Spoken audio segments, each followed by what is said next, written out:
Thanks, Paul. Good morning, everybody. Hope everybody's doing great. Happy birthday to my son, Ryan. He turns 15 today.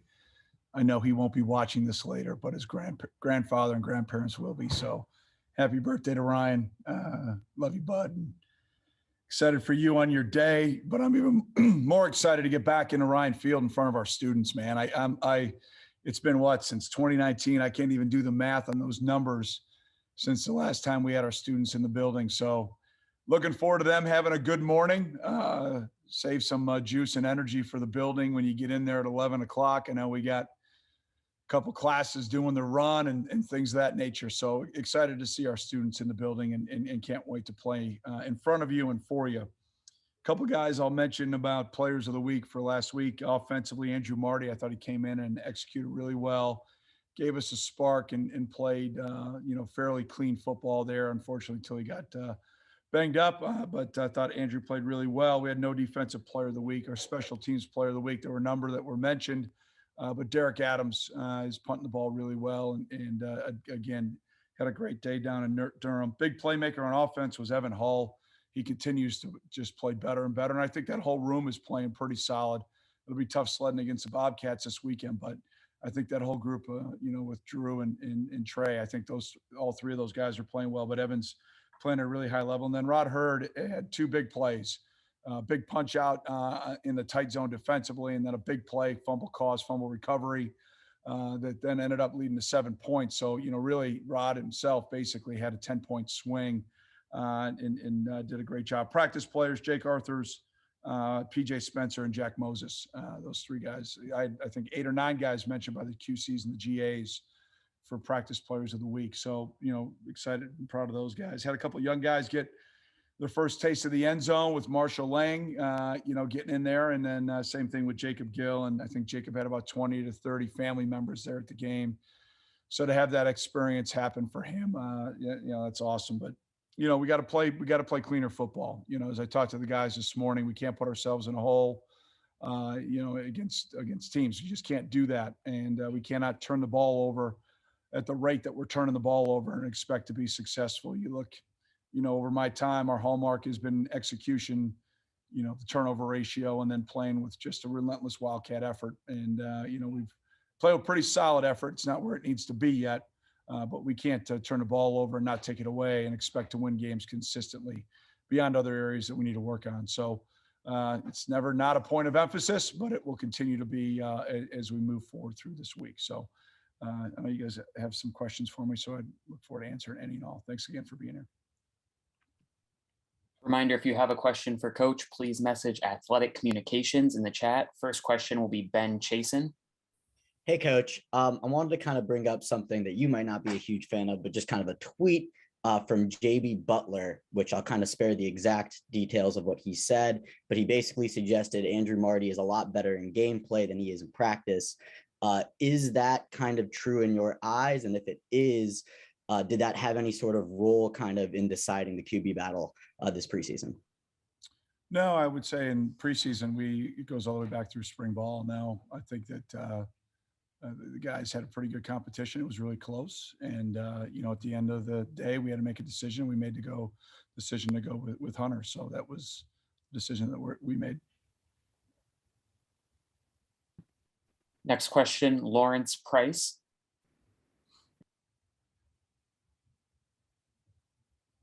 Hi, Coach. Apologies, but I know you highlighted it early on about being home in front of the students again, and now with students back in class and everybody on campus, how does it feel in your eyes? And could you speak on your team's feelings about just being back in front of the fans? Yeah, well, I'll tell you this. I don't want to speak for our guys. I'll speak for me. I miss them. I mean, it's something that I look forward to and cherish. I jumped out a little bit of Wildcat welcome last week on my way home late outside of Bob. They were having a good time and saw some of our freshmen and had a chance to communicate with some of the other students that were there by the basketball court. So it's just great. I just look forward to it. It's something that makes college football special, is the pageantry, and really looking forward to getting, especially for those that are there for the first time, look forward to that, getting them in Ryan Field, playing well for them, and then getting them back for Big Ten play once we get the season, Big Ten season going after the bye week. Michael Fitzpatrick. Hey, Coach. Kind of tale of two halves on defense on Saturday. How does the defense build on the second half? They kind of failed to build on a good performance against Indiana State. So how do they keep the momentum going into Ohio and then Big Ten play? Yeah, well, we got to limit explosive plays and self-inflicted wounds. Number one, I think that's painfully obvious. We've got to get off the field on third down. That would be also painfully obvious. And then, just play the way we're capable of playing. And that's on us as coaches. We got to make sure the guys aren't thinking we're not trying to do too much. We thought it was this, but it was that, and just settle them down and, play better at the start. We got to start faster. I mean, we really didn't make any adjustments at all. We had one little slight tweak to one formation that we made an adjustment to at halftime, but the rest was just, get our mindset right and go execute and attack. And to our guys' credit, they did. And we're going to build upon that here as we go into this week. I'm really proud of the way that we finished.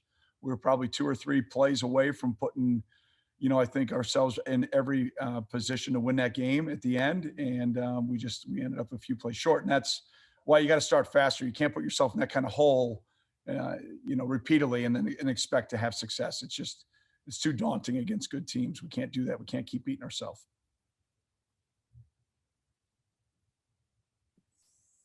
Next question for Austin Siegel.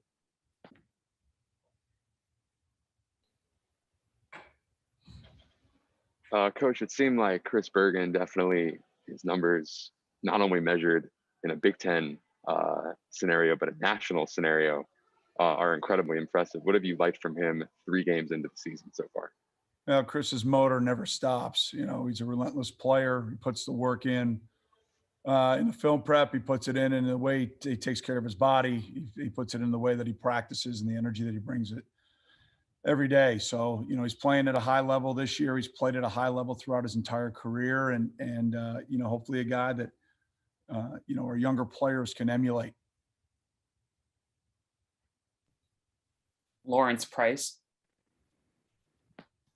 Hey, Coach. In your time here, you've had a few teams that have gotten off to slow starts and gone on to bowl games and the Big Ten championship. So what kind of lessons from those years do you think players and coaches were around in 2017 and 2018 can hand down to this 2021 team? Yeah, you just got to execute, and as quick as momentum can go negatively, it can go positively, right? And so, just get our guys from a coaching standpoint to execute so, they can go out and play as fast as they possibly can, as physical as they can. And then, the rest of the stuff will take care of itself. So we start and end with us. And, we've obviously got a lot of work to do this week. But, I'm proud of the way our guys fought at the end. A lesser character group of guys, I think, would have gone a different direction on the road. And we're going to build upon that right now with this year's team. Every team is unique and different. And, this year we got to grow up in some areas in a hurry, and we got to help guys do that. That's why they call you coach. You got to coach them up, and we got to get them back and get them going. So that's our plan. All right. Thank you, Coach. Wow. All right. Everybody have a great day. Go Cats.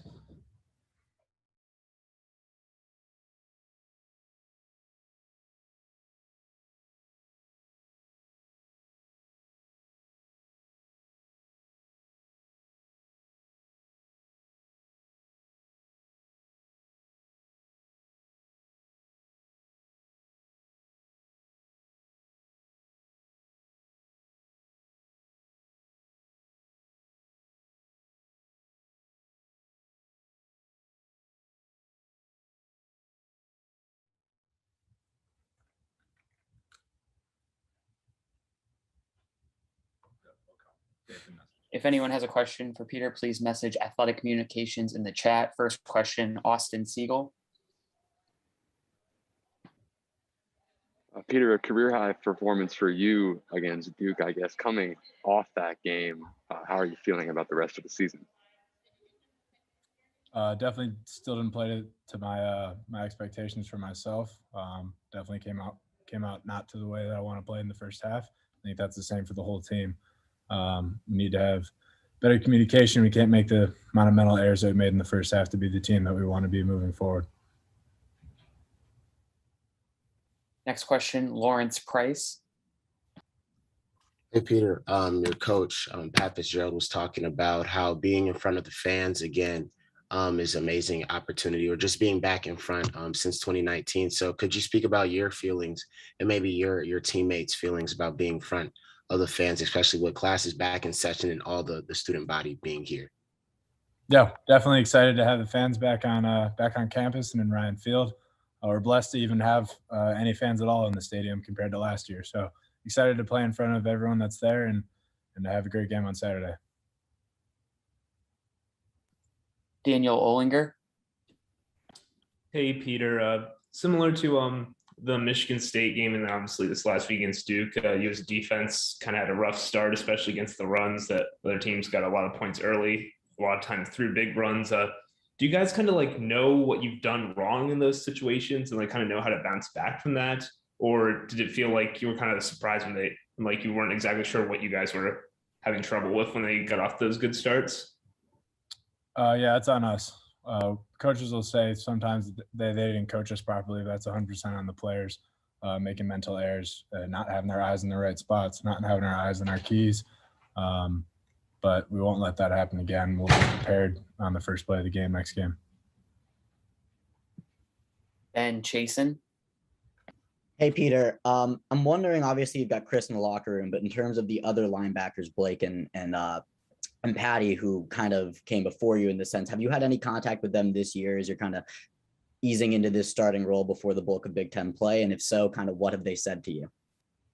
Yeah, I've always kind of been able to learn from Blake and Patty and Chris, them having a lot more experience than me, just kind of picking their brains and hearing what they have to say about football and Big Ten play, especially.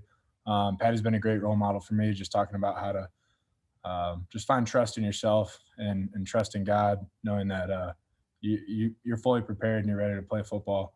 Just having confidence in yourself. But Patty's been a great role model for me throughout my time here. All right. Thanks, Peter. Yep. Thank you, guys. Have a good one.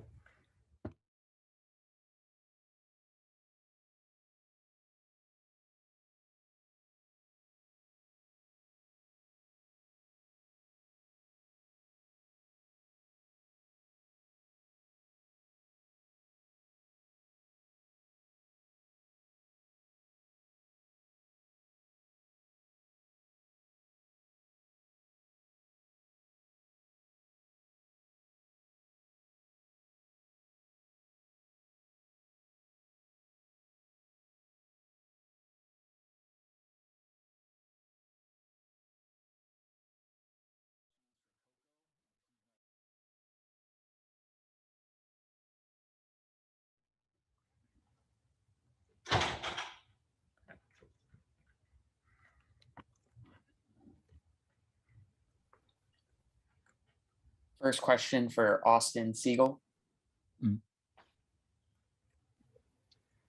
Coco, I think it's fair to say, you're a guy that always looks like you're playing about 100 miles an hour out there, but I was curious, how do you define your style of play?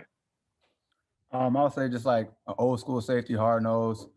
I started off as a linebacker in high school, so just coming down, being physical, setting the tone. That's how I'll probably describe my play.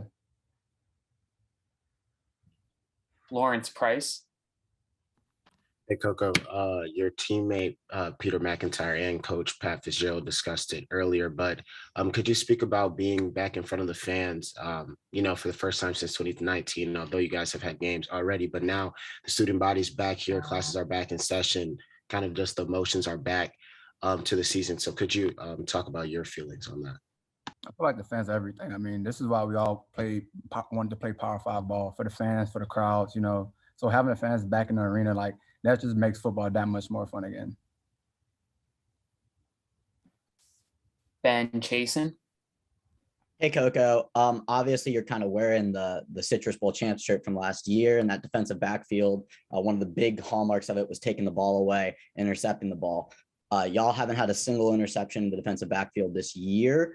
What do you think the defense can do, and particularly the backs, the safeties, the cornerbacks, to get back to those turnover frequent ways? Just working on it, emphasizing in practice, taking the ball away doesn't start on game day. It starts in a week in the preparation. So just putting a huge emphasis on that, and we'll be good.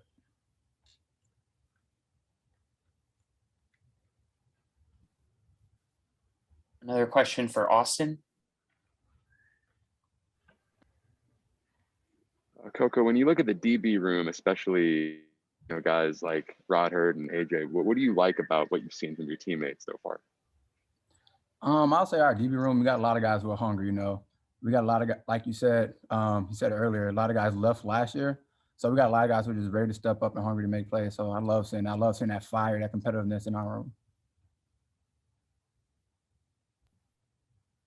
Awesome. Thanks, Coco. I appreciate it.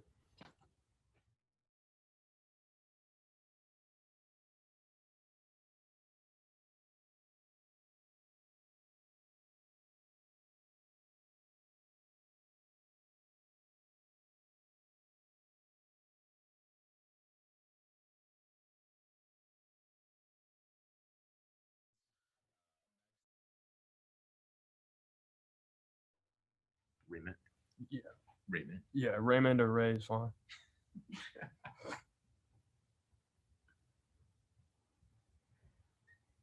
First question for Ben Chasen. Hey, Raymond, you've been at Northwestern for quite some time. This is probably the most prominent playing role you've had in terms of on the offense and obviously as a kick returner. What do you think the things that you kind of learned earlier on in your career, what things I should say that you learned early on in your career have helped you get to this point and have really kind of prepared you for this playing role? Just that it starts in practice. Like you got to be able to work hard in practice if you're going to be able to do it in the game. So no matter like what your role is, you got to keep like working hard in practice. And even if you're a starter, you got to keep that same energy. And then just a follow up, you did make hype videos for other players in the team earlier in your career. When did you stop doing that? And was there like a particular reason? Was it just too much? Kind of just reflect on that experience in the past. Yeah, that was really fun. Like my freshman year, I was just doing little hype videos for them. As kind of school picked up and yeah, everything. I don't know. I just kind of got more interested in other things, but it was fun to do that while it lasted. Next question for Lawrence Price. Hey, Ray. So I asked this to your teammates and your coach, but being back in front of the fans, could you talk to me about how that feels for you personally and just, the student bodies there? Classes are back in session. You might not be excited about classes, but, being in front of the fans, everything like that. Could you speak about that?